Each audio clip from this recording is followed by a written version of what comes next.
వాస్తవంగా నిన్నటి దాన్ని ఇదివరకటి రోజుల్లో మనం ఫీల్డ్‌లోకి వచ్చిన కొత్తల్లో నేనైతే ఇలాంటి ఒక కార్యక్రమం జరిగినప్పుడు ముగ్గురు రిపోర్టర్లు ఉండేవాళ్ళు. దీంట్లో ఒక బ్యూరో చీఫ్ వచ్చేటప్పటికి ఆ ఉపన్యాసాల్ని క్రోడీకరిస్తూ అసలు ఉద్దేశ్యం ఏంటి అన్నది అవసరమైతే ఆ నాయకులతో మాట్లాడి కన్ఫర్మ్ చేసుకొని రాసేవాళ్ళు బ్యూరో చీఫ్. అవును. అవును. అవును. స్టాఫ్ రిపోర్టర్ ఉపన్యాసం రాసేవాడు.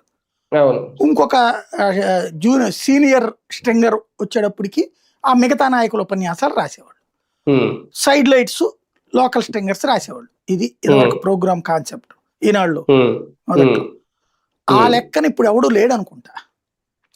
నిన్న టోటల్ గా నాకు ఈ ఉపన్యాసం క్రోడీకరించుకుని చూస్తే అర్థమవుతున్నది ఏంటి అంటే గ్రౌండ్ లెవెల్లో పొరపొచ్చాలు బాగా పెరిగిపోయినాయి. జనసేన వాళ్ళకి తెలుగుదేశం ఎమ్మెల్యేలు ఉన్న చోట్ల విలువ రక్కట్లా. జనసేన ఎమ్మెల్యేలు ఉన్న చోట్ల తెలుగుదేశం వాళ్ళ డామినేషన్ ఆ ఎమ్మెల్యేలకు కూడా నచ్చట్లా. తెలుగుదేశం ఎమ్మెల్యేలకి జనసేన వాళ్ళని పైకి తీసుకురావాలన్న ఉద్దేశం లేదు, బీజేపీ వాళ్ళని పైకి తీసుకురావాలన్న ఉద్దేశం లేదు. అది క్లియర్. ఈవెన్ పార్టీకి అదే ఫీలింగ్ ఉంటుంది.